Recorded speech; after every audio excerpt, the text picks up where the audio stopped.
রাজ্যপাল সিভি আনন্দ বোস চোপড়ায় যে 4 শিশুর মৃত্যু হয়েছিল সেই 4 শিশুর পরিবারের সঙ্গে তিনি দেখা করবেন এবং পরিবারের সঙ্গে দেখা করবেন। বিএসএফ ক্যাম্প যে রয়েছে সেই বিএসএফ ক্যাম্পে তিনি যাবেন গতকাল রাত এবং চোপড়ায় তিনি আজ ঠিক কি কথা বলবেন বা কার কার সঙ্গে যোগাযোগ করবেন সেখানে তা এখনো পর্যন্ত আমরা কি জানতে পারছি। রাজ্যপাল সিভি আনন্দ বোস এখন কোথায় তাও জানবো। সোমরাজ প্রতিনিধি আমার সঙ্গে রয়েছেন। সোমরাজ, তাছাড়া ইতিমধ্যেই চোপড়ায় ঘটনাস্থলে এসে পৌঁছেছেন রাজ্যপাল সিভি আনন্দ বোস। মূলত যে জায়গায় ড্রেন কাটা হয়েছিল এবং যে ড্রেনে চারটি শিশুর মৃত্যু হয়েছে পড়ে গিয়ে, সেই ঘটনাস্থল এই মুহূর্তে পরিদর্শন করছেন রাজ্যপাল সিভি আনন্দ বোস।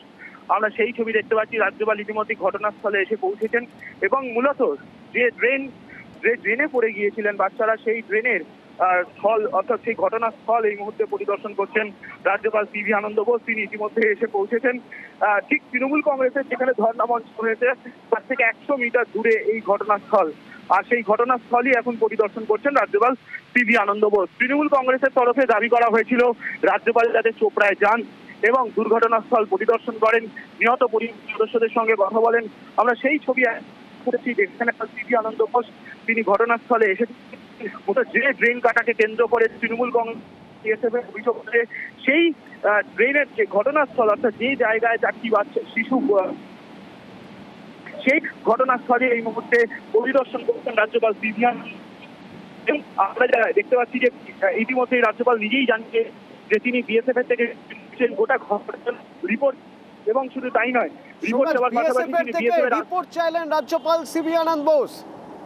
চেতনাগঞ্জ সেখানে এখন রাজ্যপাল রয়েছেন যেখানে 4 শিশুর মাটি চাপা পড়ে মৃত্যু হয়েছিল। তাদের পরিবারের সঙ্গে কথা যেমন বলবেন তেমনই পুরো এলাকা ঘুরে দেখছেন ঠিক যেখানে এই ঘটনা ঘটেছিল সেখানে কি পরিস্থিতি এখন, সেখানটা ঠিক সেখানে কি হয়েছিল মানুষের সঙ্গে কথা বলে বোঝার চেষ্টা করছেন। বিএসএফ এর থেকে রিপোর্ট চাইছেন, বিএসএফ এর থেকে রিপোর্ট চাইবেন রাজ্যপাল সিভি আনন্দ বোস। শুনুন। Asked any report from the BSF regarding the Chopra incident? Yes, Okay. So are you today meeting with the BSF officials regarding? hopefully. Somraj, চেতনাগঞ্জে এখন রয়েছেন রাজ্যপাল সিভি আনন্দ বোস। তুমি বলছিলে যে তিনি ঘুরে দেখছেন ঠিক ওই জায়গাটা যেখানে এই ঘটনা ঘটে, তার সঙ্গে কারা রয়েছেন, তার সঙ্গে এই নিয়ে যে মৃত 4 শিশুর পরিবার তারা রয়েছেন, বিএসএফ এর কেউ সঙ্গে রয়েছে? না, দেখো, বিএসএফ এর সঙ্গে কেউ নেই। রয়েছেন গোলাম রব্বানি, রয়েছেন কামিয়াল আগারওয়াল, রয়েছেন তৃণমূলের যারা শীর্ষ নেতৃত্ব রয়েছেন, তারা রাজ্যপালের সঙ্গে রাজ্য করতে আমরা দেখতে পাচ্ছি যে গোলাম রব্বানি তিনি ঘটনার কি ঘটনা ঘটেছিল, যে নর্দমার মধ্যে 4 শিশুর পড়ে মৃত্যু হয়েছিল এবং তা নিয়ে কি অভিযোগ দিচ্ছেন রাজ্যপাল গোলাম রব্বানি। রাজ্যপাল এই মুহূর্তে ঘটনাস্থলে রয়েছেন এবং ঘটনাস্থলেই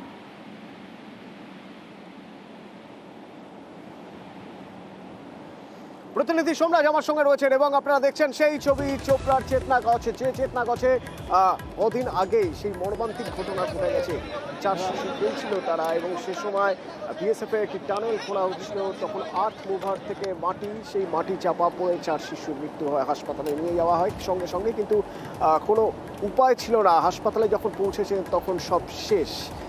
তো সেই ঘটনা ঘটলো কি করে? তৃণমূল বিক্ষোভ দেখাচ্ছে, সেখানে স্থানীয় তৃণমূল নেতৃত্ব গোলাম রব্বানি, কানাইয়ালাল আগরওয়াল তারা বিক্ষোভ দেখাচ্ছেন এবং তারই পাশাপাশি তৃণমূলের একটি টিম রাজভবনে গিয়েছিল। দাবি তোলা হয়েছিল রাজ্যপাল কেন যাবেন না, রাজ্যপাল একবার গিয়ে দেখে আসুন কি অবস্থা ওখানে, ঠিক কি হয়েছিল।